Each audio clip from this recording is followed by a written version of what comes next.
I've been coming here since I was a child. My grandparents retired to the island, and my great-grandparents and ancestors before that were from the island.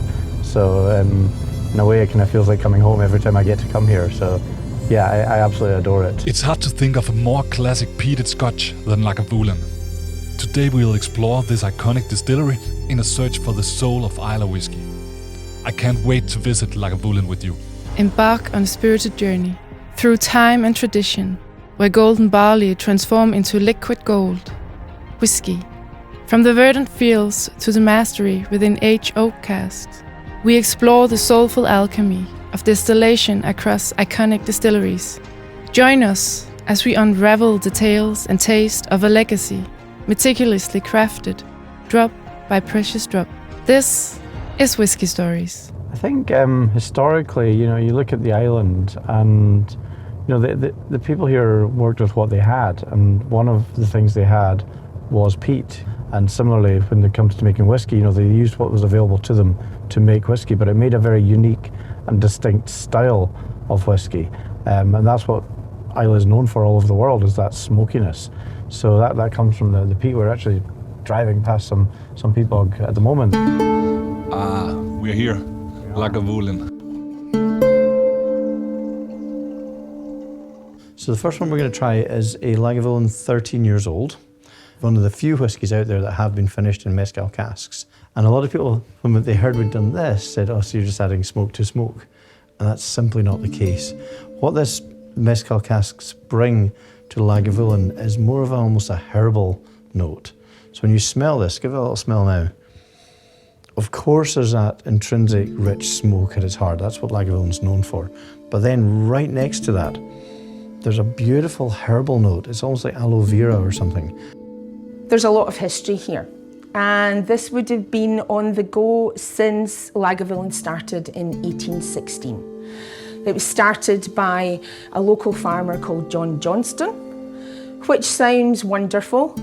He maybe didn't plan to open a distillery, but he got caught making Whisky. Fortunately for history, he decided to go legal. We're going to move on to the 26-year-old, which is finished in Pedro Jimenez casks. And it's super rich, super juicy and heavy. When you taste that and then go back and have a look at this one again, this one just suddenly becomes really, really light, almost delicate, fragrant, floral, herbal as well. Smoke's still there. But how do you create that rich, smoky flavor in Lagavulin whiskey? Well over 100 single malt distilleries scattered across Scotland just now, all essentially using water, barley and yeast as their raw materials. And every single one of them makes its own unique style. And here on Islay, we've got distillery half a mile that way and half a mile that way. Not doing things dramatically different to what we do here, but making a very distinctly different style of liquid. So this is peat, and you can see this is what we make the fire for our kilns to finish the malting process. And this is why Islay whiskey is, for the most part, peaty.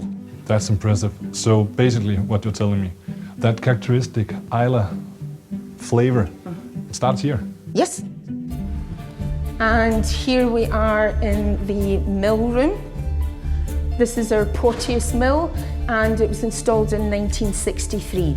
After the milling room, we move into the mash tun, where the real transformation begins as the barley is mixed with hot water to release its sugars. After the hour is up, we're going to add in extra water from tank 2. And it's going to start around 75 degrees centigrade and go up to 84 degrees centigrade. We're only going to take half of the liquid out because we want to get the proportions right.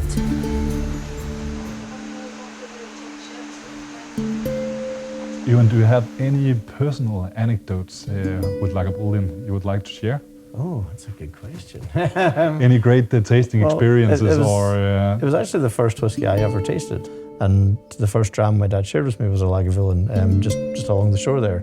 So it's always held up quite a special place in my heart because it's a phenomenal whiskey. And it was probably quite a bold introduction to Scotch. Absolutely. It's not for the faint-hearted. Yes, I don't know if his intention was that I would fall in love with it or I'd go, oh, that's quite a powerful flavour.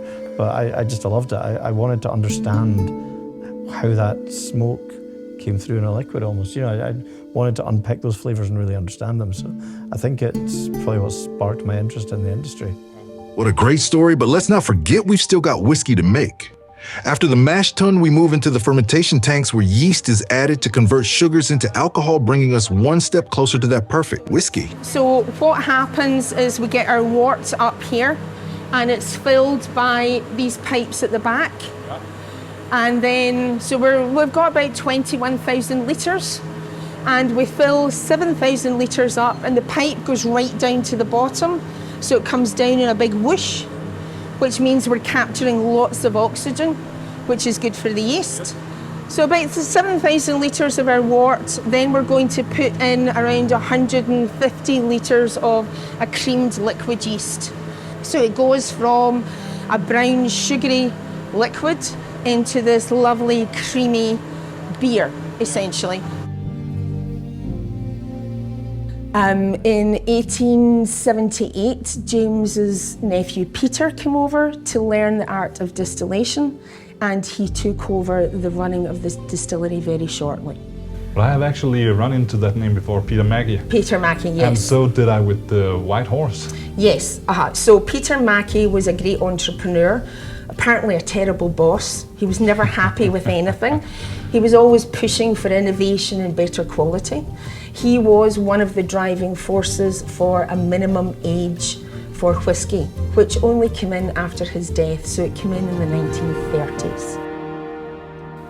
But talking about Lagavulin, we need to talk about the 16-year-old as well. Can you put some words on that? Yeah, of course. I mean, the 16-year-old, it's probably what Lagavulin is most famous for. It's the iconic expression of Lagavulin. And for me, it's got that perfect balance of distillery character, so those sort of smoky, peaty, sort of powerful flavours, balanced by that perfect 16 years of maturation. So you've got that wood character coming through as well. And the two at 16, I think, just sing in perfect harmony. So you have that powerful smoke, but then you have the richness and the depth of character that wood brings to the fore. So for me, the 16 is it's a classic expression, and it's probably the most well-known expression of Lagavulin. Now we've reached the final stage separating the whiskey making the cut, the head, the heart, and the tail, which defines the perfect Lagavulin spirit. We have 2 wash stills and we have 2 spirit stills. So we're going to get the wash down from the washbacks and it's going to go into our 2 stills. So it's split evenly between the 2. Talking about Lagavulin in general, what challenges are the distillery facing today and in the future? I mean, one of the big challenges that many distilleries face, it's a 200-year-old distillery, and obviously things have modernised over the decades and centuries, but we still make a fairly limited amount of liquid every year, and it is a famous global brand now. So that's one of the biggest challenges is with this relatively small distillery. Every drop of Lagavulin you find anywhere in the world is made right here. And we can only make so much. So, when demand exceeds supply, you do have that challenge that you have to try and keep as many markets around the world happy as you can because people are such huge fans of this liquid. But meanwhile, you've got new people coming on that want to try it as well. So that's probably the biggest challenge is trying to keep everybody happy with the limited amount of liquid.